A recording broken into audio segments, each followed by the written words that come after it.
Muy bien, buenos días, soy Arcadio Gutiérrez, director del club, ya me conocéis la mayoría. Vamos a empezar esta presentación del Medium Term del carbón. Tenemos con nosotros a Carlos Fernández. Es el quinto año que lo tenemos aquí. Carlos, desde que está en la agencia, yo creo que ha inaugurado este esquema de presentar los Medium Term aquí y nos ha ayudado también no solo a presentar el que él lleva directamente, ¿no? Sino que es el carbón, sino que también nos ha ayudado para poder presentar el resto, y este año estaba hablando con él que nos ayudó a presentar también el de petróleo y el de gas, ¿no? Que es el de renovables lo hicimos la semana pasada, el de petróleo me ha dicho que sale como el mes de febrero, a ver si podemos hacerlo en el febrero o marzo, y el de gas que sale como junio, pues con junio por ahí, ¿no? O sea que Carlos nos ha ayudado mucho en esta relación con la agencia internacional, también con su nuevo director general, y además va a quedar más tiempo allí, como nos ha dicho, ¿no? O sea que darle las gracias por eso. Bueno, ya lo conocéis, ha sido ese ingeniero de minas, ha sido su director general de minas aquí, lleva desde el año 2000 en el cuerpo de ingenieros de minas y llevas 5 años o 6 en la Agencia Internacional de Energía como analista senior, y ahora está actuando como más que analista serio. Vamos a ver, así que yo os lo dejo, él os hará la presentación y luego le preguntáis, como en otras ocasiones, lo que os parezca oportuno, y él siempre os contestará. Carlos, venga.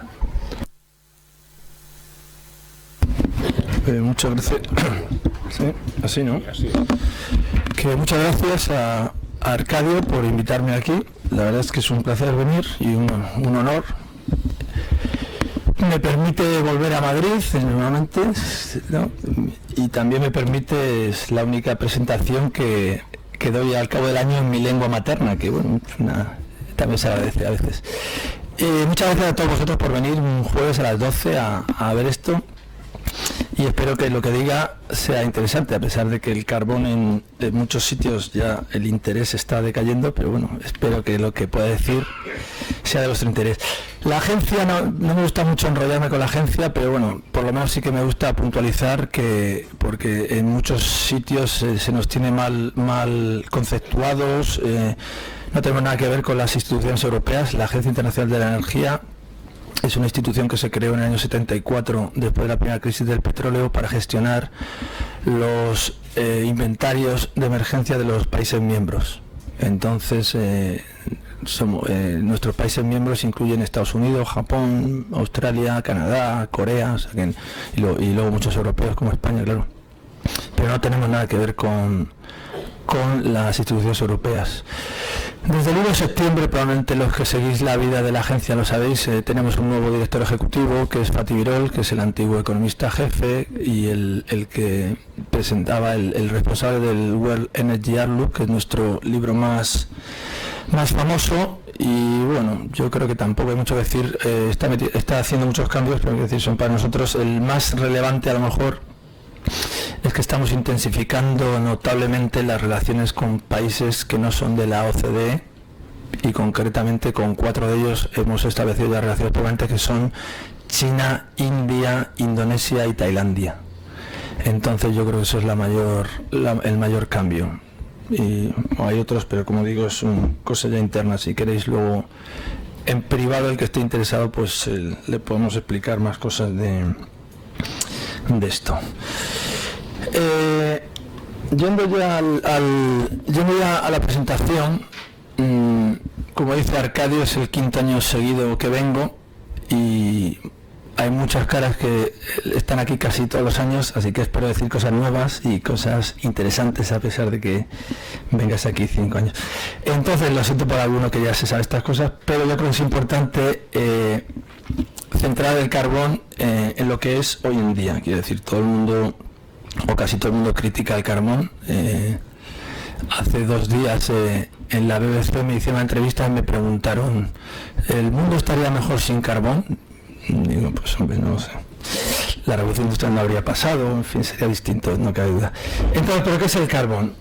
Pues el carbón a día de hoy proporciona el 41%, no tengo estadística del 2015 todavía, pero más del 40% de la electricidad en el mundo.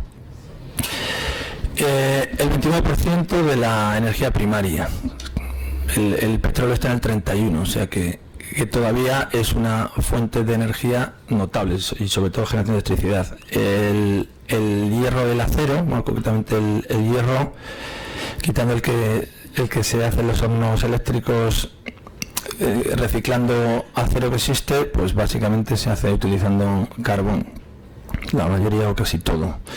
Entonces, quiero decir, el carbón a día de hoy es una fuente de energía pues muy importante, que tiene en los países desarrollados, digamos, aunque no me gusta mucho el término desarrollado, pero bueno, los países occidentales o los países de más nivel económico, tiene implicaciones en seguridad energética, sobre todo para el sistema eléctrico, especialmente cuando el gas se pone caro, cosa que cuando hace frío suele pasar. Y en los países en desarrollo es muy importante para dar electricidad a la gente. Países en desarrollo o emergentes se dicen ahora, y otros que ya emergieron hace tiempo como China y compañía. Pero el carbón tiene un gran problema, que es las repercusiones medioambientales. Nosotros, por simplificar, distinguimos entre el carbón que se utiliza impropiamente, digamos, que todavía pasa, centrales que no están equipadas con sistemas para retener las partículas, azufre, óxidos de nitrógeno y demás, y luego un problema para el cual a día de hoy sabemos la solución, pero la solución no existe, digamos, a precio competitivo o a escala comercial, que es el CO2. El CO2, pues sabemos cómo se hace, pero nadie sabe hacerlo barato. Bueno, solamente hay uno que lo sabe hacer barato a día de hoy, que es en Canadá. Bandori Dam es la única planta a gran escala que tiene CO2, pero bueno. Entonces, eso es la realidad del carbón. Si vamos en términos regionales, pues todo el mundo a estas alturas ya sabe que en China se consume básicamente la mitad del carbón que se consume en el mundo. Si son 8.000 millones de toneladas en el mundo, en China se consumen 4.000 millones de toneladas. Hace 2 años, en el Coal Market Report de hace 2 años, escribí la frase de Coal is China, China is coal, y luego la han puesto mucho los periódicos. Queda bien, ¿no? Pero quiero decir que la dependencia es doble, porque en China también, aparte de la dependencia en el sistema eléctrico, como pasa en muchos sitios, también es una dependencia de toda la economía. El 2/3 más o menos, 65% creo, de la energía primaria de China viene del carbón. Entonces en China el carbón no solamente se utiliza para generar electricidad, se utiliza también en las fábricas. Entonces yo creo que si lleváis una camisa, una corbata, una chaqueta hecha en China, probablemente se hizo el vapor que se utilizó se generó quemando carbón. Entonces quiero decir que China es un caso aparte, y aparte la escala del carbón en China no se compara con nada, o sea, ni Arabia el petróleo, ni Estados Unidos en el gas. O sea, el caso de China con el carbón es único por esta doble dependencia del mercado global de China y también de China de un solo combustible. Bueno, como he dicho ya, el 80% del incremento de la demanda vino en China, y bueno, quiero decir que es el mayor, consume el 50%, produce el 46%, es el mayor importador, aunque el año pasado, en 2015, India le ganó, pero vamos. Entonces, si vamos ahora a las tendencias, del 2000 al 2014 el consumo de carbón en el mundo estuvo creciendo, más que nada el 46% de la energía primaria adicional en esos años la produjo el carbón. Quiero decir que todos oímos hablar del renacimiento nuclear, de la revolución del shale gas, de las renovables, tal. Sin embargo, el 46% de la energía primaria adicional globalmente en el mundo vino del carbón. Pero en 2014 y en el 15 más todavía, la demanda de carbón, el crecimiento se ha parado. Luego veremos por qué. Porque evidentemente la principal razón es China, pero no solo es China. Los precios, pues como otras materias, digamos el petróleo es la que más se oye, pues el precio del carbón está por los suelos. La pregunta es ¿cuánto tiempo va a durar así? Bueno, la primera pregunta es si hemos tocado el fondo, y la segunda es ¿cuánto tiempo va a durar así? Afortunadamente la agencia no hacemos pronóstico de precio, porque eso sí sería sí sería duro. Así que yo solamente sigo lo que dicen otros y no, porque por ley tenemos prohibido hacer pronóstico de precio a corto plazo. Y evidentemente no se puede hablar del carbón a día de hoy sin nombrar el Acuerdo de París. El Acuerdo de París, aunque hay gente que le parece flojo, nosotros en la agencia pensamos que realmente es un hito histórico, en el sentido de que los países todos, todos, se han puesto de acuerdo en que hay que tomar acciones para reducir las emisiones de CO2. Y eso pues parece muy simple, pero no hay nada que mirar al pasado, cuando la discusión era si el cambio climático era verdad o era mentira, si tal y cual.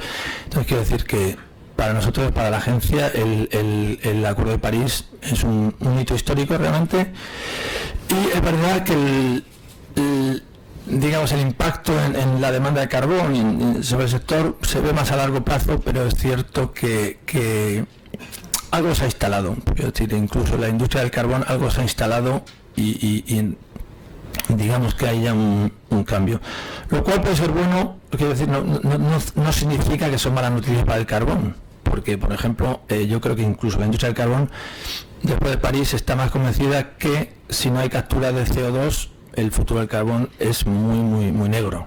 Entonces quiero decir que no tiene por qué ser noticias negativas para el sector, pero yo creo que es un cambio en las cabezas de todos. Se ve bien, ¿no? Puede salir un poco rara. Bueno, va a salir un poco rara, pero sí. En el original os puedo asegurar que está bien, pero me da igual.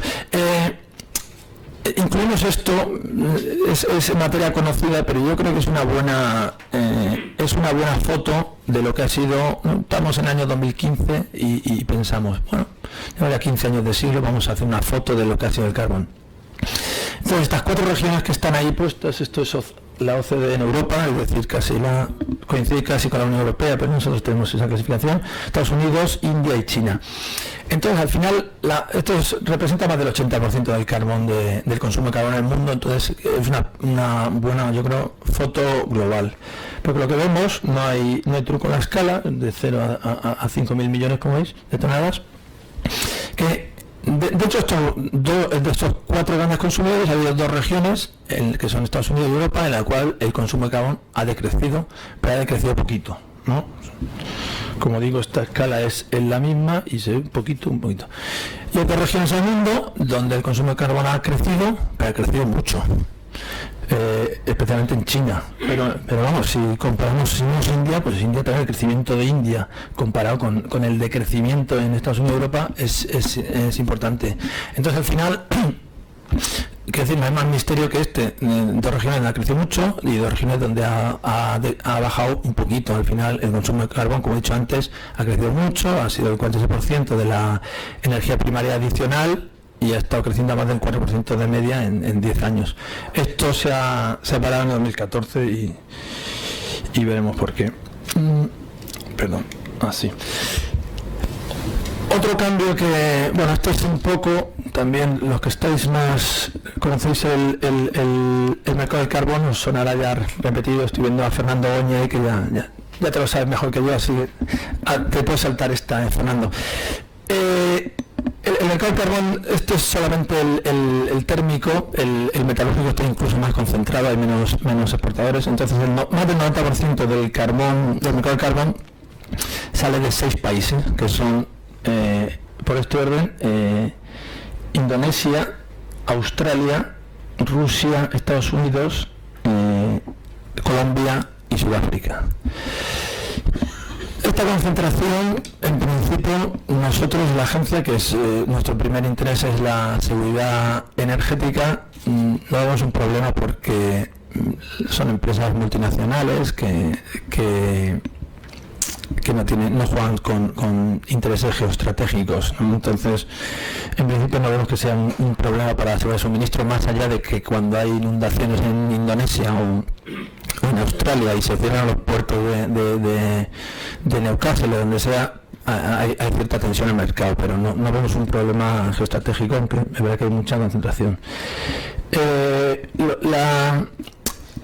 Una una tendencia que es obvia y que no solamente el calor de todo, es que el centro de gravedad está yendo a Asia. En Asia ya tenemos a los 5 mayores importadores, que son China, India, China, Japón, Corea y Taiwán, y los mayores exportadores, que son Indonesia y Australia.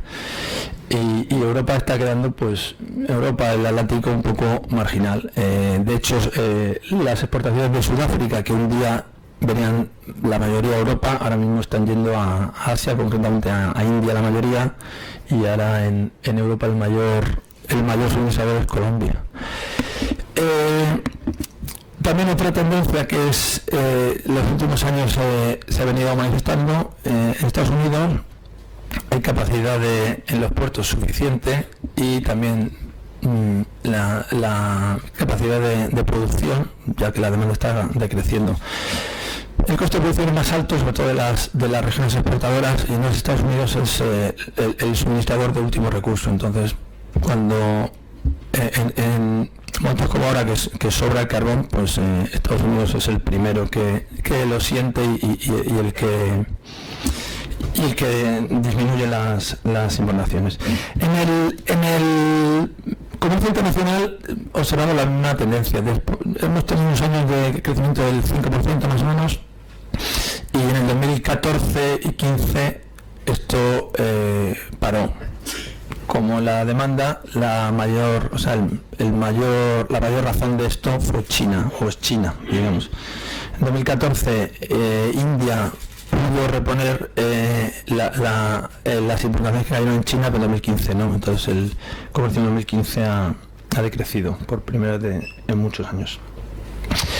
Si vamos ahora, sigo dando la foto antes de entrar en nuestras proyecciones, siguiendo la foto de lo que es el carbón ahora mismo. Si vamos a los precios, pues como sabemos está bastante bajo, vemos que está en mínimos desde el año 2006.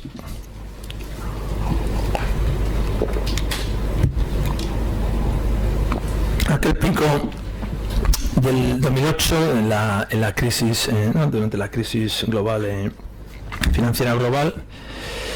Y luego, es decir, ponemos esto, las causas del descenso del precio son muchas, claro, cuando tenemos un descenso tan continuado, pero a lo mejor incluso tenemos los debates en la agencia, y yo soy de los que más insisto en el factor chino, la verdad. Hay otros que son más del factor del shale gas, del americano, pero en China, durante el plan quinquenal, el 11º, es decir, del año 2006 al 2010, se invirtió más en minería, en producción de minería, en lo que son minas de carbón. Se invirtió 2 veces y media lo que se había invertido en la historia de la República Popular China, en 5 años. Entonces, eso produjo una sobrecapacidad en China que a día de hoy, evidentemente yo no me conozco las 10.800 minas de China, pero hay estudios hechos por chinos a día de hoy que evalúan la sobrecapacidad actual en 2.000 millones de toneladas. Eso es sobrecapacidad. Entonces, yo soy los que piensa que es la mayor razón para el descenso del precio. Luego esto ha venido acompañado durante todos estos años por muchos factores, y casi todos empujando los precios del carbón hacia abajo. Uno, desde luego, fue la expansión de las capacidades exportadoras en la mayoría de los países exportadores: Indonesia, Australia, Rusia, Colombia, algo Sudáfrica. Porque claro, en el año 2010-2011, si os acordáis, cuando los que estáis aquí el año que presenté yo el primer informe del carbón, los futuros del carbón en 2015, es decir, ahora estaban a 130, 140 dólares la tonelada, pero el precio actual es un poquito más bajo. Entonces toda esa sobrecapacidad hizo más. El shale gas también, porque en Estados Unidos de pronto en el 2012 cambiaron de gas a carbón más de 200 teravatios hora de generación. Eso son 70 más 80 millones de toneladas de carbón americano, porque estaba producido, buscando desesperadamente un sitio donde meterse, donde fuera, en Europa, donde fuera. Un factor más. Y luego, claro, está la industria reduciendo costes, y muchas veces la industria para reducir costes lo que hace es aumentar la escala, ¿no? Se aumenta la escala, más carbón, más sobrecapacidad, precios más bajos. Cuando pensamos todos, la verdad, que ya estaba, esto no puede ir a más bajo, entonces de pronto empezaron las depreciaciones en las monedas de los mayores exportadores, que vamos a decir de Rusia y del rublo. Entonces, claro, los exportadores bajaron sus costes de producción en términos del dólar más para abajo, y ya cuando pensamos que era imposible que bajara más, tuvimos el bajón del precio del petróleo. La minería a cielo abierto es muy dependiente los costes de producción del diésel, del petróleo, explosivos, el diésel, el carbón internacional, que es el que fija el precio, que vamos a decir, de los barcos, trenes, todo. Bajamos costes de producción, precio para abajo. Y también el carbón compite con el gas en el sistema eléctrico. Los precios del gas han bajado más que del carbón, entonces el carbón también está presionado por el gas y más para abajo. ¿Cuándo va a acabar esto? Pues no sé, pero si veo los futuros del carbón, nadie apuesta porque esto, o nadie apuesta, o todo el mundo apuesta porque esto va a durar unos cuantos años. Y añadir la roja porque la línea verde era los futuros.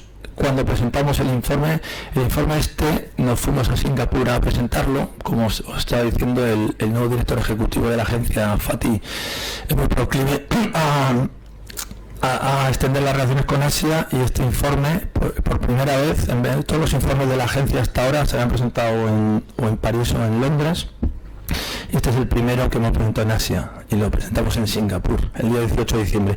Pues desde el 18 de diciembre hasta ahora, cogí los futuros el jueves pasado, han caído, el call del 2019 ha caído $7, o sea que, no sé, a lo mejor si vengo el mes que viene ha caído otros 7. Entonces, ¿dónde está el fondo? Pues difícil de decir. Otra vez, debate.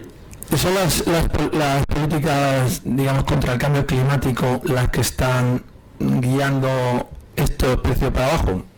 Es decir, es de oferta-demanda. Evidentemente, si las cosas no fueran como fueron, no sería lo que es, evidentemente. Entonces, sin esas políticas sería distinto.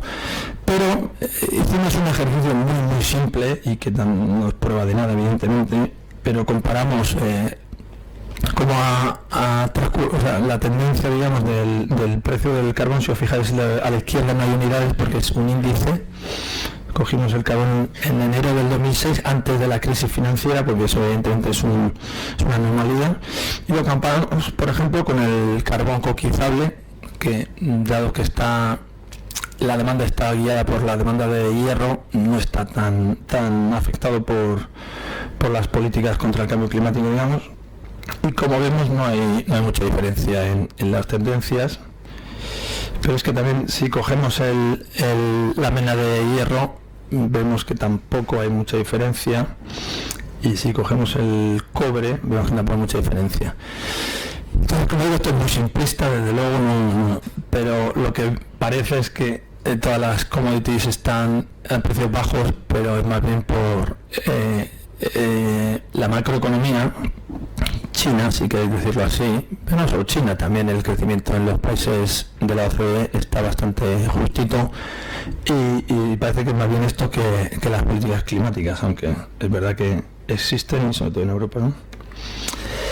Entonces, para terminar este repaso de cómo está el carbón a día de hoy, antes de ir a digamos, nuestros pronósticos o nuestro outlook, quería hacer también un ejercicio, porque esto quizás es un poco entonado el mea culpa, pero yo creo que los analistas o el público, o como nos queremos definir todos los que estamos aquí, a veces no, y vale para el carbón y vale para otras cosas, no valoramos bien la capacidad que tiene la industria para reducir los costes cuando está en un ambiente, digamos, de precios bajos. Entonces, esto está real, es real, es pasada en nuestro análisis, pero tenemos buenos datos y creo que es bastante cierto de cómo los productores australianos han reducido los costes intentando exactamente entrar en beneficios en este entorno de bajos precios. Es verdad que lo podemos haber hecho en dólares australianos, la verdad no lo he pensado, lo pienso ahora mismo. Pero el efecto del dólar australiano, la depreciación del dólar contra el dólar americano es mínima en este caso. La curva es casi igual. Entonces esto es en superficie. Como decía antes, a veces la reducción de costes implica expandir la producción. Vemos que hay más producción ahora que antes, pero vemos como los costes se han reducido significativamente. Y ya si nos metemos en subterráneo, ya es increíble. Entonces, yo creo, como decía, que a veces nos olvidamos de esto, de cómo la industria reacciona. Y como digo, no solamente se paga el carbón, vale para casi cualquier cosa, y cuando los precios vienen bajos se reducen los costes de cualquier forma. Se le baja el precio al subcontratista, se acaban las horas extras, se le dice no sé qué, se optimiza la zona de explotación, se expande para reducir los costes fijos. Quiero decir, cada uno lleva su estrategia, pero los costes se reducen, y vemos que esto es. Entonces, el precio medio del 2014, y lo que vemos es que en Australia, los australianos sin esta reducción de costes estarían todos perdiendo dinero, y sin embargo se han metido al precio. Quiero decir que esto es un fenómeno que hay que considerar, y como digo, es un poco también el mea culpa, cuando nosotros tenemos nuestros modelos y nuestros costes y tal, y luego cuando las cosas vienen mal dadas, las empresas son capaces de reducir costes. Bueno, ahora, como digo, vamos al pronóstico, porque lo que ha pasado es fácil, ya lo sabéis todos, los que leéis los periódicos, y tampoco he dicho nada nuevo. Entonces ahora vamos a ver lo que pensamos nosotros. Esta es nuestra proyección, que como se ve es un aumento, un pelín aumento de la demanda, pero nada comparado con el pasado.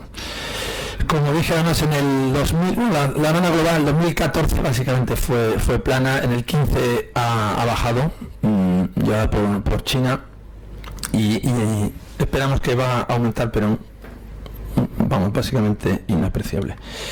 Se va por zonas, esto es China, luego hablaré de China, pero bueno, básicamente, como digo, el crecimiento chino se ha basado en el carbón en China lo ha sido todo, comparado con otros países, no solamente es electricidad, y de hecho en electricidad, debido a que tiene mucha hidráulica, la proporción de China no es de las más, o sea, es alta, muy alta, pero hay otros países con más proporción, pero lo que es en la economía es donde realmente el carbón en China es significativo. En China las cosas han pasado dos cosas, se crece menos y el crecimiento es distinto y ya no es tan intensivo en energía. Entonces digamos que nosotros esto lo titulamos que la edad de oro del carbón en China se acabó, y yo creo que eso es algo que nadie discute. Esto es India. En India la verdad es que ser pronosticador de la demanda de carbón en India es bastante fácil. Hay 240 millones de personas sin electricidad, y el consumo medio es la cuarta parte más o menos, que menos de la cuarta parte que en Europa, pero hay que decir la cuarta parte que en Malasia. O sea que es verdad que el gobierno de Modi ha puesto las renovables, ha puesto la energía primero en el centro de su política. O sea, digamos que el nuevo gobierno en India es Make in India, que es el proyecto de hacer de India un gran centro de manufactura para exportación, digamos, seguir entre comillas el modelo chino, y segundo, poner la energía en el centro de su política. Como digo, hay más de 200, nosotros hicimos un estudio y llegamos a 250 millones de personas sin acceso a la electricidad, ningún acceso, que es bastante, muchísima gente cocinando con desechos animales, leña, que eso es una terrible fuente de contaminación local y de enfermedades. Entonces el gobierno sabe que lo primero que hay que hacer en India es dar acceso a electricidad y a cocinas limpias por encima de todo. Las renovables van a jugar un gran papel. El objetivo de India, mucha gente no se lo cree, pero yo realmente sí que me lo creo, ¿no? Quieren instalar 100 gigavatios de solar, de fotovoltaica para el 2022, 175 nuevos de renovables en total, con el viento, con hidráulica, y yo la verdad es que yo no creo, no tengo discusiones ahí con mucha gente y esto está loco, es imposible, yo no lo creo, pero incluso con eso hace falta carbón, hace falta mucho carbón, porque como digo, la demanda eléctrica no es suficiente con toda esa renovable, que es mucho. El gas no parece una apuesta en India, la producción es realmente difícil que suba la producción y quiero decir, ellos tienen mucho carbón, aunque tiene un problema serio con las cenizas, pero tiene mucho carbón y entonces, como digo, apostar en India es sencillo. Similar a India, pero a menor escala, tenemos 3, 4, 5 países en el sudeste asiático. Tenemos Indonesia, Vietnam, incluso Malasia. Malasia es un país desarrollado, un consumo per cápita decente de 4 megavatios hora al año, es exportador de gas. Sin embargo, yo lo utilizo de ejemplo Malasia porque incluso un exportador de gas, la nueva demanda eléctrica la van a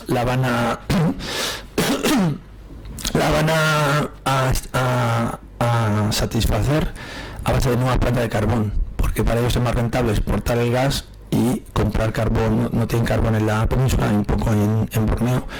Les sale más rentable comprar carbón de Indonesia y exportar el gas que consumir su propio gas. Así que me gusta el ejemplo malayo porque creo que es muy significativo, porque en Indonesia tienen mucho carbón, pues es normal que construyan planta de carbón, o en Vietnam que tienen bastante carbón también, pero incluso en Malasia se apuesta por el carbón por un motivo económico, y en Malasia, por ejemplo, están haciendo plantas con la mejor tecnología que existe. Últimamente Alstom ha hecho un par de plantas allí, ultra supercríticas, 600 y pico grados de vapor, 25 megapascales, o sea, lo mejor de lo mejor, y quiero decir que eso es el sudeste asiático.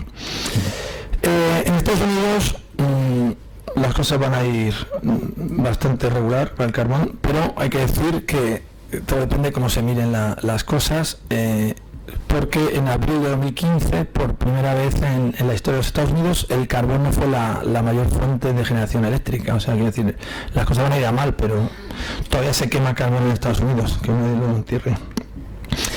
En Europa, un poco de lo mismo, el pico del consumo de carbón en Europa creo que fue el 87, si no estoy equivocado, pero en Europa todavía se quema carbón y se va a seguir quemando carbón. Ahora, yo creo que si de algo estamos todos de acuerdo es que se va a quemar cada vez menos.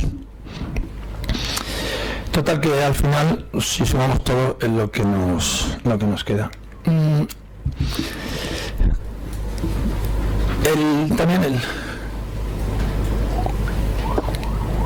El otro día me preguntaban, un periódico británico ha titulado The Long Sunset of Coal in the OECD. Dice, ¿crees que es una descripción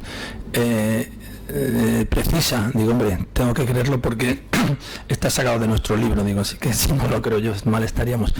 Yo creo que las dos cosas son ciertas, el sunset y el long. O sea, vamos a tener un declive, y yo creo que nadie piensa que el consumo de carbón no va a decrecer tanto en Europa como en Estados Unidos, pero va a ser largo. Como decía, en abril de 2015, es la primera vez en la historia de los Estados Unidos que el carbón no es la mayor fuente de generación. O sea, en Estados Unidos se quema mucho carbón, son más de 700 millones de toneladas, se quema mucho, pero se va a quemar cada vez menos. Y se va a quemar cada vez menos sin remedio. En Europa, pues estamos en una situación parecida. En Europa la demanda de electricidad no está creciendo. En España, no sé, vosotros lo sabéis mejor que yo, probablemente estemos ahora a niveles, no sé, de 2006 o 2005, no lo sé, no lo he mirado, lo tengo que haber mirado. Y eso pasa en casi toda Europa. Si a eso le añadimos que las renovables están creciendo, no mucho a lo mejor, pero un poco por aquí, un poco por allí, que se están cerrando plantas de carbón, la gran oleada de cierre que ya ha pasado con la directiva de grandes instalaciones de combustión, la de 2015, pero ahora viene la de emisiones industriales 2023 y va a venir otra oleada. En Inglaterra, por ejemplo, había 28.000 megavatios de carbón, ahora quedan 19.000, claro. Entonces, es decir, y ¿qué podría pasar? A veces uno dice, a ver, ¿cómo me puedo equivocar en el diagnóstico? ¿Qué podría pasar para que el consumo de carbón aumente en Europa? Probablemente la única cosa que podría pasar sería un cierre nuclear en Francia, digamos, que no está previsto ya, pero es decir, la probabilidad de eso es bastante reducida. Porque es verdad que cada vez que se cierra una nuclear en Alemania, por ejemplo, este año es de libro, hasta junio el carbón descendiendo, 1.300 megavatios nucleares se cerraron en junio, aumentando con respecto al año pasado, porque es el sustituto natural. Y luego en Europa las cosas pueden ir todavía a peor, porque a día de hoy, salvo en el Reino Unido, donde tienen el gobierno ha impuesto un suelo del precio del CO2, ahora son 18 libras, pero con 18 libras ahora mismo es más barato en Inglaterra quemar gas que carbón. Entonces en Inglaterra se está por este suelo se está quemando gas, despachando gas antes que el carbón. En el resto de Europa no pasa así, aunque el gas está baratísimo, pero es que claro, con el carbón a 50 no se compite, salvo con un precio del CO2 elevado, que no es el caso ni se le espera. Entonces quiero decir que lo que podría pasar incluso con más CO2 o con un precio del gas más bajo, es difícil, ya lo sé, pero incluso podrían ir las cosas peor en Europa. Entonces, quiero decir, ¿va a haber una demanda eléctrica mayor de la esperada? No creo. Como digo, la única cosa que podría revitalizar la demanda de carbón podría ser un cierre nuclear, por ejemplo, algo así imprevisto, pero vamos. Estados Unidos es un caso aparte, porque en Estados Unidos tienen gas barato. Entonces, la pregunta quizá que más me hacen a lo largo del año sobre Estados Unidos es, ¿pero quién está matando al carbón en Estados Unidos? ¿Es el presidente Obama o es el gas? Quiero decir, en Estados Unidos tienen gas barato y eso es lo que está realmente matando al carbón en Estados Unidos. El carbón en Estados Unidos es muy barato. No he traído las gráficas de costos y tal, porque las he traído otros años y tampoco quiero aburriros con las mismas todos los años, pero el carbón en Wyoming, por ejemplo, se produce a menos de $10 la tonelada. Eso es muy barato. Entonces, para competir con el carbón americano, en ciertos sitios, el de Illinois también es muy barato, en otros sitios es un poco más caro, tiene que ser muy barato, pero es que el gas en Estados Unidos es muy barato. Es verdad que el precio es volátil y sobre todo depende de cómo ande el tiempo, como en todos lados, pero quiero decir, el gas en Estados Unidos es muy barato. Entonces, con gas realmente tan barato, pues se desplaza el carbón. Entonces, en Estados Unidos, pero la combinación no es solamente el gas. O sea, si cogemos, por ejemplo, entre 2009 y 2014, que son los años que utilizo de ejemplo porque son muy redondos, la generación de carbón, pues en Estados Unidos el 95% del carbón se utiliza para generación eléctrica, la generación del carbón descendió 400 teravatios hora. Bien. 200 de ellos fue más gas, 200 de ellos fue más renovable. Claro, pero es que en el año 2009 nadie esperaba que en el año 2014 la generación eléctrica en Estados Unidos fuera la misma que en 2009. Entonces, y 2009 después de la crisis. Lo que tenemos es un poco lo mismo que en Europa, es una combinación de la demanda eléctrica que no crece, y en Estados Unidos está creciendo la economía y no crece la demanda eléctrica, porque la eficiencia energética por aquí y por allí, pues sí es verdad que reduce la demanda. La población es tanto en Estados Unidos como en Europa es mayor. Las renovables aquí y allí se va poniendo, que si en California, que si en Arizona, pero se va poniendo renovable y al final todo eso se descuenta del carbón. Entonces en Estados Unidos, para hacer las cosas peor, se están cerrando a cuenta de la legislación medioambiental, que es bastante estricta en algunos sentidos, se están cerrando plantas de carbón. Entonces, es decir, el declive allí es inevitable. Es inevitable. Pero otra vez, cuando llega la legislación medioambiental, la empresa eléctrica en Estados Unidos hace la valoración. ¿Invierto en carbón o no? Mira la perspectiva a largo plazo. Con la política de CO2, con el gas barato, los riesgos, y dice, no, me sale mejor cerrar el carbón y pasarme. Entonces, es una combinación de todo, pero vamos, quiero decir, el gas barato, a mi gusto, quiero decir, porque es opinable, pero a mi gusto el gas barato es lo que realmente está dañando al carbón. Y vamos a China. Bueno, en China, ya desde hace unos años, la diversificación del carbón es realmente importante. O sea, la inversión es significativa. Se añaden al año de media, y ese es nuestro pronóstico, más o menos, por tener cifras así redondas, 20.000 megavatios de hidráulica y de viento y más de 15.000 de solar. Nuclear, la mitad de la nuclear del mundo en construcción están en China. ¿Se puede tener más agua? Sí. Entonces, y esto ya pasando desde el año 2011, o sea que esto no es nuevo. La diversificación lleva muchos años viniendo por un problema de seguridad energética, de contaminación, de todo. Lo que es nuevo es el cambio en la economía. O sea, en China 1/3 del carbón que se consume está relacionado con las infraestructuras y la construcción. O por consumo eléctrico o por el cemento y acero. Entonces, ha habido un gran parón, además un parón realmente, o sea, no diría único porque hay muchos países y muchos años, pero la producción de acero, el consumo de acero en China ha estado creciendo más del 10%, de pronto en el 14 fue el 2 y pico y el 15 ha bajado, y el cemento igual.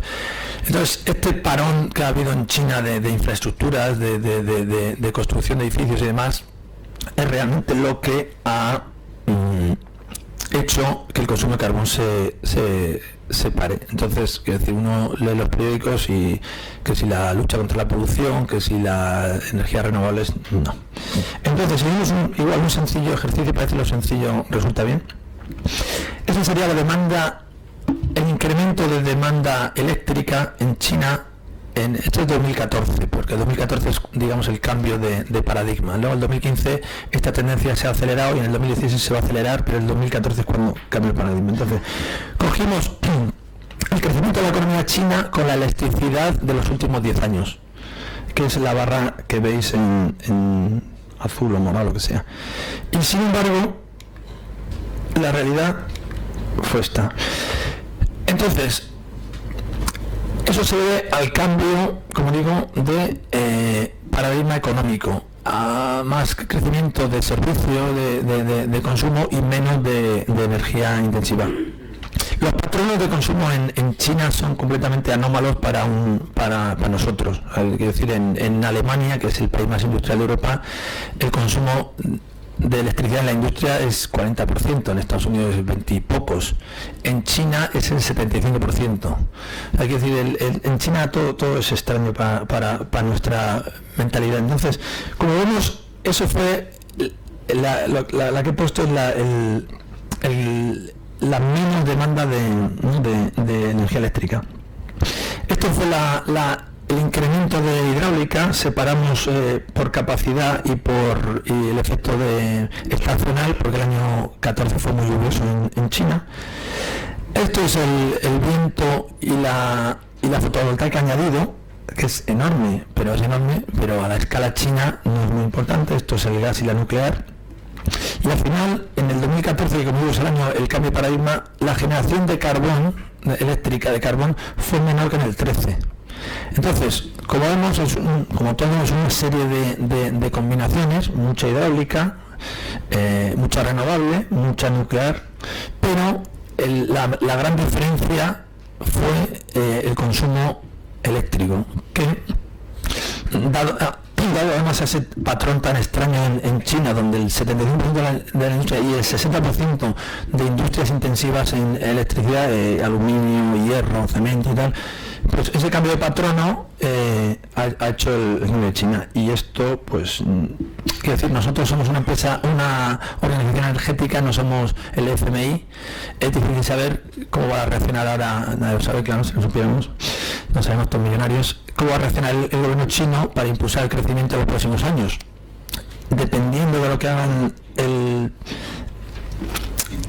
gobierno y también la economía china, el consumo de carbón, porque quiero decir, el carbón es la fuente marginal de energía en China. Lo que falta siempre de carbón. Tienen, para hacernos una idea, unos 900 y pico gigavatios de plantas eléctricas de generación eléctrica funcionando a 4.300 horas. Es decir, entonces si aumentan 1000 teravatios hora, es decir, 4 veces el consumo de España, no pasa nada. Aumentan 1000 horas las plantas de carbón y en vez de funcionar 4500 horas funcionan 5500 y todos contentos. Entonces, dependiendo de la política china y de la economía china, el consumo de carbón cambiará mucho. Y tanto cambia que el año pasado realmente en nuestro pronóstico presentamos 2 casos que nosotros presentamos a un 50-50, uno en el cual la demanda de carbón en China ha tocado techo en el año 2013 y otro en el cual decae 13, 14, 15, 16 y con un nuevo impulso de la economía china vuelve a crecer y acaba en el año 2020 un poquito más alto del 2013. Este año seguiremos viendo cómo evoluciona la economía china, lo que predice el FMI, porque como digo, nosotros no somos economistas, somos energéticos y yo creo que nos decantaremos por uno u otro, pero a día de hoy es muy difícil saber porque la demanda global, debido a la gran influencia que tiene China, está condicionada también por lo mismo. Entonces, depende cómo la macroeconomía en China se desarrolle, así tendremos. También quería deciros, aunque me estoy alargando mucho, pero bueno, quería decir unas palabras sobre la producción, la contaminación, perdón, hablo ya como mi hijo, la contaminación local en China. Como veis, el azul oscuro es la electricidad, el azul claro es la industria, transporte y otros normalmente es el polvo que viene del desierto, que de otra el viento y otras cosas, ¿no? Entonces, el mayor contaminante es la industria, que en China es carbón, porque la industria, a diferencia de la OCDE, básicamente es carbón. Pero claro, el problema no es tan simple, porque se consumen más o menos unas 700 millones de toneladas en China, en la industria, pero en industria dispersa, fuera de cementeras, fuera de acerías, fuera de plantas de generación eléctrica. En residencial, comercial, pequeñas calderas aquí y allá. Entonces, para haceros una idea, 700 millones de toneladas, si lo pasamos a gas, decimos, muy sencillo, lo cambian por gas, ya, pero entonces tenemos, no sé, 300 ppm, por decir algo equivalente, de gas, que eso es el volumen del comercio global de GNL. Entonces, quiere decir que no es tan sencillo, parece muy fácil, pero no es tan fácil. Entonces, por supuesto, en generación eléctrica ni hablemos, ¿no? 4.000 teravatios hora de carbón, si los tenemos que generar con gas, pues no hay gas en el mundo, ¿no? Entonces quiero decir que el problema de la contaminación china, parte de él, evidentemente, sobre todo en las ciudades, va a ser pasarse al gas todo lo que se pueda. De esos 700 millones, todos los que puedan se van a reemplazar por gas. En Pekín, por ejemplo, ya hasta el tercer anillo de la ciudad, ya el 100% es gas, ya no hay carbón. O eso dicen, cuando sale un humo extraño por ahí por las chimeneas, pero bueno, está todo cambiado. Pero se pasará, pero otra parte de la contaminación local en China va a ser utilizar el carbón mejor. Entonces, por ejemplo, las plantas eléctricas, de hecho los índices de emisiones de las plantas eléctricas están cayendo grandemente y todos estos residencial y comercial que hay, pues pasar a district heating, ¿cómo se dice district heating? Calefacción. District heating, ¿no? District heating y uso mejor del carbón. Bueno, y ahora hablando de exportadores, Colombia, pensamos, o sea, como digo, igual que ha pasado en la demanda, el mercado de China ha movido absolutamente el mercado del comercio internacional, o sea, el comercio internacional. En el 2009, ya muy viejo, pero en el 2009 China se convirtió en el mayor, en un importador neto, y de hecho como las noticias llegan con retraso, todavía en el 2012 la gente decía, compréis carbón de China, pero China desde 2009 lleva importando carbón en vez de exportarlo. En el 2011 China se convirtió en el mayor importador del mundo, sobrepasando a Japón, pero en el 2014, debido a esta sobrecapacidad de la que estaba hablando, importaciones en China cayeron. El gobierno tomó cartas en el asunto y las importaciones están cayendo mucho más que la demanda. Entonces en 2015 India ha sobrepasado, no tenemos datos definitivos, pero todo apunta a que India ha sobrepasado a China como mayor importador del mundo. Pero el caso indio, igual se puede opinar, yo creo que no va a ser como el chino. En primer lugar, en India son muy sensibles al precio y por tanto no creo yo que esas importaciones que han pasado en China, el fenómeno se va a repetir en India. India tiene un problema con el carbón coquizable, porque tiene mucha ceniza y allí sí, la demanda de hierro, para incrementar la producción de hierro, tendrán que comprar carbón, básicamente australiano, que es el más abundante, barato y mejor, coquizable. Pero para el térmico, yo realmente tengo muchas dudas de que India se convierta en un gran importador, como la gente espera o a lo mejor quiere, porque realmente es la única, digamos, la única fuente que se ve de demanda adicional en el mercado internacional, pero como digo, no está claro. Los exportadores, creemos que Estados Unidos va a ser el que más sufra, y de hecho pensamos que Colombia va a sobrepasar a Estados Unidos como cuarto mayor exportador. En Estados Unidos, digamos, las tres mayores áreas productoras, una es en Wyoming, que es la más barata, pero está lejos de los puertos, y aunque hay varios puertos propuestos en la costa oeste, pero quiero decir, hay muchos problemas medioambientales, y además con los precios actuales del carbón, ¿quién se va a mover? Y además una de las empresas, Arch Coal, que estaba proponiendo, por ejemplo, uno de los puertos, ha entrado en bancarrota el mes pasado. O sea, quiero decir, no se ve ya la economía para mover eso, y por tanto las zonas que pueden ser exportadoras es la de los Apalaches, pero los costes de producción son muy altos, y nosotros vemos que los Apalaches como productora de carbón térmico va a desaparecer en los próximos años, que era productora de carbón coquizable, y por tanto es la cuenca de Illinois la que puede exportar, pero tiene azufre de más de 3%, en fin, no vemos Estados Unidos realmente con muchas posibilidades, y por tanto Colombia, que sí que aumentará. Rusia vamos estable. Rusia es también carbón muy barato en Kemerovo, pero el problema es que está a 4.000 kilómetros de los puertos del norte, de los puertos bálticos, y a 6.000 de los puertos del este. Entonces llevar el carbón allí es difícil y costoso. Entonces, aunque es verdad que el carbón es bueno y barato, el carbón ruso es muy bueno y muy barato, pero tienen ese problema, igual a los precios actuales. Se benefició mucho de la caída del rublo y incrementaron las exportaciones, pero yo creo que ahí se quedarán. Indonesia es difícil de seguir. Indonesia se benefició todo el incremento, bueno, no todo, pero gran parte del incremento de las exportaciones de Indonesia fue por China, y entonces ahora, cuando ha caído la importación china, también ha caído la exportación indonesia. Las calidades, a lo mejor un poco detallado, pero quiero decir, la calidad del carbón indonesio y el australiano son bastante distintas. El indonesio es un carbón subbituminoso, incluso lignito, mucha humedad, pero no tiene azufre. En Indonesia hay carbones de azufre 0.0%, o sea, increíble, y el que no es muy bajo. Entonces hace una gran mezcla con el carbón chino de alta ceniza.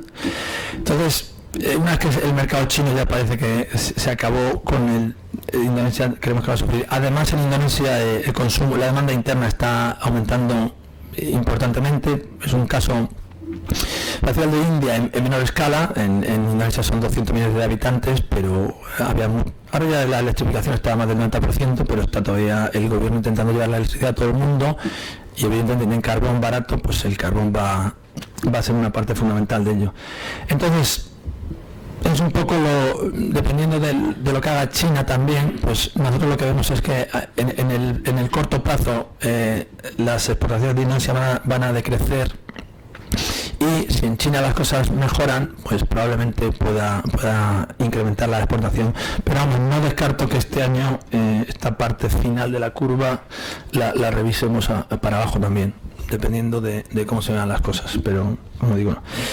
Y luego tenemos Australia. Australia realmente hubo una reducción de costes importante, y tienen buen carbón y tienen buenas empresas, y vemos a Australia realmente como uno de los sitios donde de hecho es uno de los pocos países del mundo junto con India donde la producción de carbón está aumentando cada año y nosotros vemos buenas perspectivas para las exportaciones.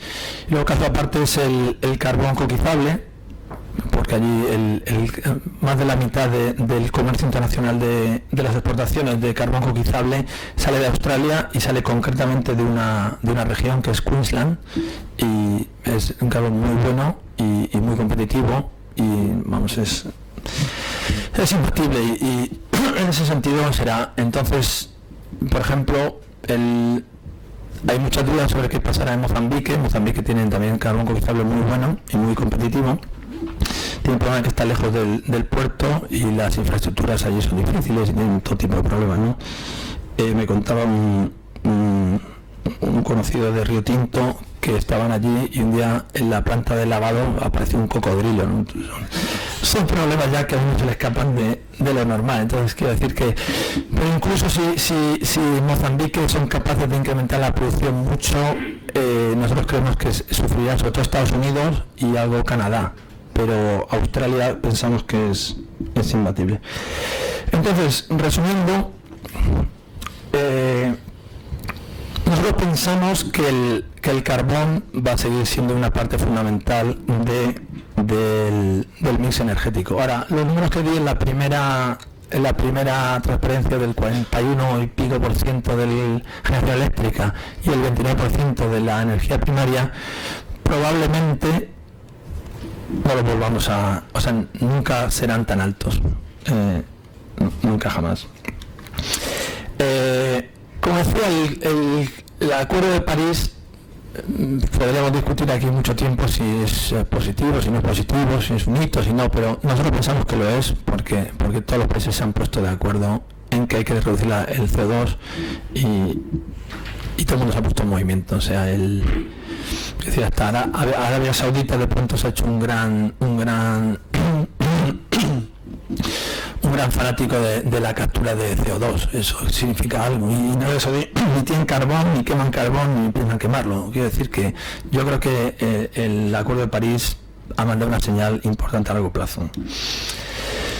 La contaminación, aunque aquí es verdad que la contaminación es más debida a los coches, pero en los que haya viajado a Asia, allí la verdad es que la contaminación se debe sobre todo al carbón. Entonces las ciudades en China, en India, en Indonesia, es algo que realmente está preocupando. En China ahora mismo es un problema realmente para el gobierno, la contaminación de las ciudades, y es verdad que cuando hablas con defensores del carbón, nosotros no somos ni defensores ni atacantes de nada, somos, como se dice, agnósticos en cuanto a combustibles. Los defensores del carbón dicen, no, pero también contamina los coches, el aire, lo que sea, pero es decir, el carbón es responsable de gran parte de la contaminación, y eso hay que tenerlo en cuenta. En China, como decía, depende de lo que haga la economía, pero esto no lo presentamos a 50-50, que el 2013 sea el pico histórico. El año que viene, si vuelvo, espero tener las ideas más claras, pero como digo, depende más de cómo la macroeconomía evolucione que de lo que es el puro sistema energético. En India y en el sudeste asiático, yo creo que algo tiene que pasar, algo muy raro tiene que pasar para que la demanda del carbón no aumente. En India, por ejemplo, tienen en construcción ahora más de 80.000 megavatios de nuevas plantas de carbón. Con la escasez que tienen de energía, pues es bastante probable que la demanda aumente. El gobierno de Modi tiene, por ejemplo, como objetivos en el año 2020 que la producción de Coal India, que es la empresa estatal que produce el 80% del carbón en India, que pase la producción de 400 y pico, 500 millones de toneladas a 1.000 millones de toneladas. Y la producción total en India, 1.500 millones de toneladas, de 700 que hay más o menos ahorita. Si eso lo van a conseguir o no sabemos. Bueno, probablemente no, porque el objetivo está muy alto, pero lo que está claro es que, es decir, en India la apuesta por el carbón, a pesar de la apuesta por las renovables, que yo me la creo realmente, pero la apuesta por el carbón también es innegable. Y, como decía, el Acuerdo de París yo no creo que signifique realmente que es negativo para el carbón. Lo que está claro que cambia, yo creo, un poco el escenario de todo el mundo, y que el carbón a largo plazo, si no se desarrolla la captura de CO2, realmente nosotros no le vemos mucho futuro.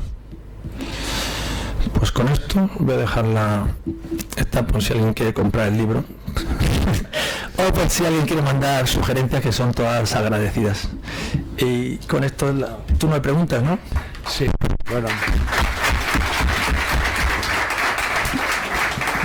Vamos a aplaudirle a Carlos, que vendrá el año que viene, tan modesto como siempre, y por el panorama que ha descrito claramente. Yo creo que ahora, si tenéis alguna pregunta que todos los años le ponéis en algún brete, pues yo creo que esta es la oportunidad, ¿no? Pero no está este año José Luis Díaz Fernández. No está José Luis para preguntarte, ¿no? Pero bueno, no, veo que lo has dejado muy claro, ¿no? Que lo has dejado muy claro. No tiene... ¿No tenéis ninguna pregunta para Carlos? Más que el libro. ¿Cómo se llama? Jaime Segarra. La presentación la vais a tener en la web, o sea que eso sí podéis. Y el libro lo venden, no nos lo regalan en este caso. Bueno, lo primero es felicitarte, porque creo que es una presentación no solo excelente, sino muy sólida, o sea, muy apoyada en datos y sobre todo en conocimiento, que se ve que fluye de la presentación. La pregunta tiene que ver con que evidentemente el uso del carbón en todos estos países emergentes está muy íntimamente ligada con los deseos que políticamente son irrenunciables de mejorar su nivel de vida y hacer que una mayor parte de la población tenga acceso a la electricidad.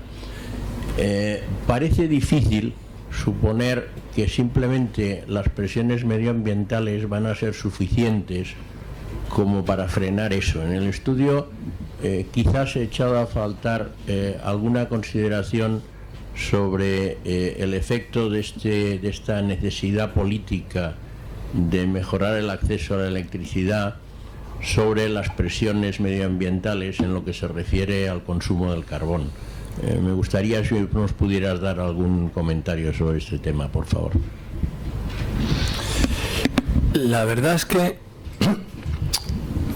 yo creo que lo has dicho perfectamente. Y por ejemplo, durante los preliminares de la COP21, el presidente indio, por ejemplo, fue muy explícito, y él dijo que ellos tienen que desarrollarse y que no van a renunciar al desarrollo a cuenta de el CO2 que se ha emitido. No lo dijo en esta palabra, evidentemente, soy un poco más crudo, que emitieron los países desarrollados durante todos estos 150 años de desarrollo. Los países nos hemos desarrollado generando CO2, sea con petróleo, gas o carbón, y ahora los indios tienen derecho. Entonces, ¿qué decir? Si vamos a las cuentas que se pueden hacer en estos países, pues muchas veces dicen, nosotros vamos a disminuir las emisiones de CO2 de la forma siguiente: vamos a utilizar las mejores tecnologías posibles, que son más caras, y de hecho con carbón barato y sin CO2 no está muy claro que una planta ultra supercrítica sea más rentable que una subcrítica. Si no, la vamos a construir, y de hecho Modi tienen pensado a partir de en estos años prohibir ya plantas subcríticas, ¿no? Perfecto.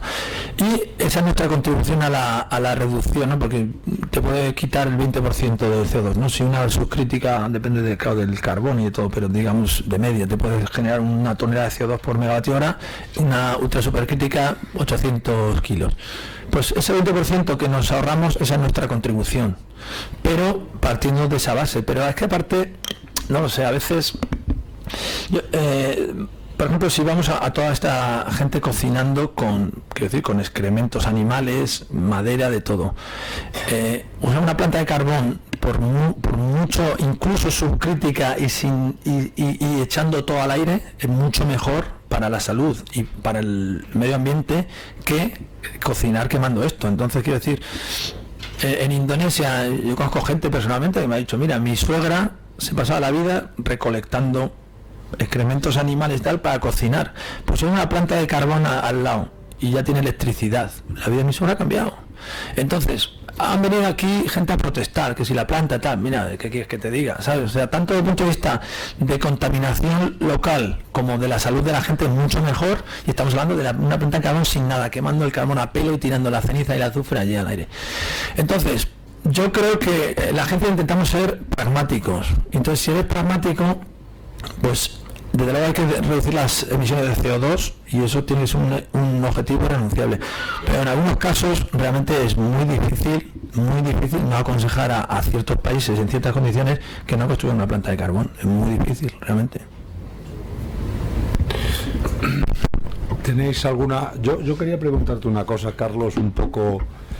ya sé que en la agencia sois neutrales, etcétera, pero bueno, Estados Unidos ha hecho varias órdenes ejecutivas, Obama, todas estas cosas, pero le han puesto también varios estados demandas en el Tribunal Supremo, estados más carboneros, y ahora además están en periodo electoral allí, ¿no? También vosotros, Estados Unidos, habéis dicho, si cerrasen una serie de plantas, pues disminuiría de una forma sustancial las que tienen más antiguas. ¿Cómo lo ves? ¿Qué porvenir le ves a estas demandas que están todos los estados, especialmente en la Unión, que hay muchos carboneros, Kentucky, los Apalaches que has dicho, que han hecho esta política con Obama, y veremos qué gana en noviembre, ¿no? Sí, pero yo creo que en Estados Unidos, como he dicho antes, es una combinación, o sea, la situación del sector carbonero y las quiebras de todo el sector. Prácticamente la única empresa que ha sobrevivido es Peabody, y las demás han quebrado, las grandes han quebrado todas, bueno, también la de Murray, pero vamos, quiero decir que ha quebrado casi todo. Y la situación es una combinación de la demanda eléctrica estable con el gas barato, y es verdad que también la EPA, la Agencia de Protección Ambiental en Estados Unidos, con sus normas está haciendo daño, pero las empresas toman la decisión de cerrar la planta de carbón por esa combinación de factores. Entonces, lo de los estados y tal, quiero decir, Estados Unidos es un país muy complicado. Hizo un informe el Clean Coal Center, el Centro de Carbón Limpio de Londres, hizo un informe y decía que la mayoría de los directores de plantas en Estados Unidos no sabían exactamente la regulación que les aplicaba. O sea, de tan complicado que es el sistema, es muy complicado. Entonces, pero simplificando, este plan de electricidad limpia de Obama se basa en la ley del aire limpio. Entonces, lo que dice la ley del aire limpio es que las medidas que se tomen tienen que ser efectivas en coste. Entonces, quiero decir, lo que se está discutiendo es si vale más lo que se reduce el CO2 que lo que cuesta reducir eso que el beneficio que produce. O sea, pero son cuestiones que yo no sé lo que va a decir el Supremo, pero diga lo que diga el Supremo, la realidad en Estados Unidos es que la demanda eléctrica no va a crecer como se pensaba hace tiempo, que habrá gas barato, a pesar de todo el asunto ahora del fracking y los problemas económicos, habrá gas barato, y en muchos estados, en California, en muchos estados se está poniendo solar, y por tanto, es decir, y las plantas de carbón se está cerrando. Ahora mismo hay en construcción en Estados Unidos, creo que 4 plantas de carbón, y son todos plantas nuevas o de almacenamiento de CO2 o bien para utilizarlo para recuperación terciaria de petróleo, o de estos de gasificación de carbón para utilizar diversos productos con el gas de síntesis, quiero decir, ¿no? Tipo Alcogas, que están aquí los compañeros, pues plantas de este tipo, pero plantas de generación eléctrica convencionales no hay ninguna en construcción en Estados Unidos. Entonces, quiero decir, el panorama para el carbón, y además creo que nadie, o sea, es una cosa que digamos que es unánime. Hay cosas que uno, como digo, son opinables, 3 tienen una vista, 2 tienen otro, pero o sea, el panorama del carbón en Estados Unidos no tiene ningún viso de mejorar. Dicho lo cual, exactamente, están quemando todavía 750 millones de toneladas al año, o sea que hay carbón y se quemará carbón, pero vamos, no.